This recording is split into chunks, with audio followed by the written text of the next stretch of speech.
안녕하세요. 인생이막 스튜디오입니다. 오늘은 정말 중요한 이야기를 해드리려고 합니다.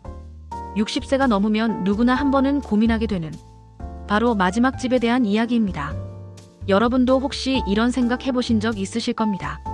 아이들 다 키우고 나니 이 넓은 집이 필요할까? 계단 오르내리기도 힘든데 언제까지 여기 살까? 병원도 멀고 마트도 멀고 혹시 몸이 아프면 어쩌지? 그런데 말입니다. 대부분 사람들이 마지막 집을 고를 때 가장 큰 실수를 하나 저지르고 있습니다.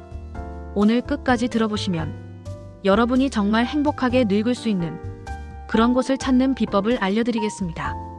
특히 마지막에 말씀드릴 세 번째 이야기는 정말 많은 분들이 놓치고 후회하시는 부분이니까요. 꼭 끝까지 들어보시기 바랍니다. 먼저 제가 만난 한 어르신 이야기부터 해볼게요. 올해 67세 되신 김순자님은 평생 서울 강남에서 사셨습니다. 아파트 값도 많이 올랐고 교통도 편리하죠. 그런데 남편이 은퇴하고 나서 갑자기 이 집이 답답하게 느껴지기 시작했답니다.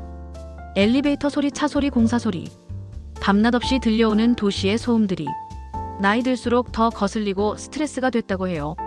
그래서 용인 근교 전원주택으로 이사를 했습니다. 처음엔 정말 좋았대요. 새소리, 바람소리, 맑은 공기, 마당에 텃밭도 가꾸고 강아지도 키우고. 그런데 2년 정도 지나니까 문제가 생겼습니다. 병원 가려면 차로 30분, 마트 가려면 20분, 택시비만 한 달에 수십만 원이 나왔어요. 무엇보다 외로웠답니다. 이웃도 없고 친구들도 멀어지고 결국 다시 도시로 돌아오셨다고 하네요. 이 이야기가 왜 중요할까요? 바로 우리가 생각하는 이상과 실제 생활이 다르기 때문입니다. 젊을 때는 자연이 좋고 조용한 곳이 최고라고 생각하죠. 하지만 나이가 들수록 정말 중요한 건 따로 있습니다. 첫 번째는 접근성입니다. 병원, 약국, 마트, 은행, 이런 기본적인 시설들이 걸어서 갈 수 있는 거리에 있어야 해요. 차를 운전할 수 있을 때는 괜찮지만 언젠가는 운전을 그만둬야 하는 날이 옵니다. 그때를 미리 생각해야 하는 거죠. 두 번째는 의료진입니다. 단순히 병원이 가깝다고 다 좋은 건 아니에요. 내가 믿고 다닐 수 있는 의사 선생님, 응급 상황에 빠르게 대응할 수 있는 시스템, 이런 것들이 갖춰진 곳이어야 합니다. 세 번째는 인적 네트워크입니다. 이게 정말 중요한데 많은 분들이 놓치세요. 아무리 집이 좋아도 혼자 살면 외로워요. 같은 또래 이웃들과 자연스럽게 어울릴 수 있고 서로 안부도 묻고 도움도 주고받을 수 있는 그런 공동체가 있는 곳이 좋습니다. 그럼 구체적으로 어떤 곳들이 좋을까요? 먼저 도심 속 중소형 아파트입니다. 강남이나 강북 할 것 없이 지하철역 근처 오래된 아파트 단지들. 여기가 의외로 시니어들에게 인기가 높아요. 교통이 편리하고 병원 상가들이 다 근처에 있죠. 무엇보다 비슷한 연령대 분들이 많이 살고 계세요. 관리비도 저렴하고 생활하기 편합니다. 두 번째는 신도시 실버타운입니다.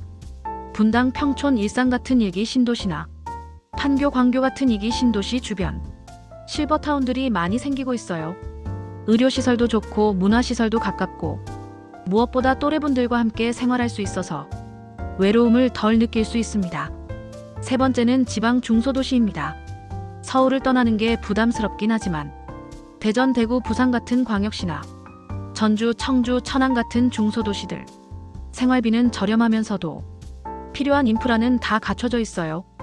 특히 의료진 수준도 서울 못지않고 집값 부담도 훨씬 적습니다.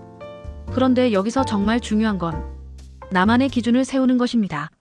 남들이 좋다고 하는 곳이 아니라 내가 정말 편안해할 수 있는 곳, 내 생활 패턴에 맞는 곳을 찾아야 해요.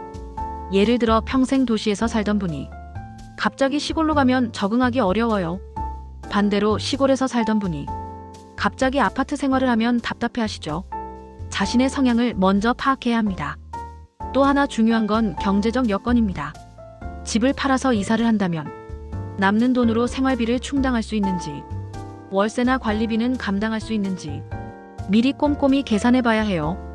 그리고 혹시 모를 의료비나 간병비까지 여유분을 남겨두는 게 좋습니다. 무엇보다 가족들과 충분히 상의하세요. 특히 자녀들의 의견도 들어보시고 응급 상황에 얼마나 빨리 올 수 있는지 이런 것들도 고려해야 합니다. 하지만 가족들 눈치만 보실 필요는 없어요. 내 인생의 마지막 장을 내가 쓰는 거니까요. 내가 진정 행복할 수 있는 곳, 내가 편안하게 늙을 수 있는 곳, 그런 곳을 선택하시면 됩니다. 마지막으로 한 가지만 더 말씀드릴게요. 완벽한 곳은 없습니다. 어느 곳이든 장단점이 있어요. 중요한 건 내게 가장 중요한 가치가 뭔지, 그걸 먼저 정하는 것입니다. 편리함인지 자연환경인지, 경제성인지 인정 네트워크인지, 우선순위를 정해두면 선택이 훨씬 쉬워집니다. 그리고 한 번에 완벽한 선택을 하려고 너무 부담 갖지 마세요. 살아보고 맞지 않으면 또 이사하면 되거든요. 나이 들수록 변화를 두려워하시는데 오히려 변화가 새로운 활력을 주기도 해요. 지금까지 마지막 집 고르는 법에 대해 말씀드렸는데요. 혹시 여러분은 어떤 곳에서 마지막을 맞이하고 싶으신가요? 댓글로 여러분의 생각을 들려주세요. 다른 분들께도 큰 도움이 될 거예요. 그럼 오늘 영상은 여기서 마치고 다음에 더 좋은 내용으로 찾아뵐게요. 구독과 좋아요도 잊지 마시고 추가 컨텐츠도 꼭 보시기 바랍니다.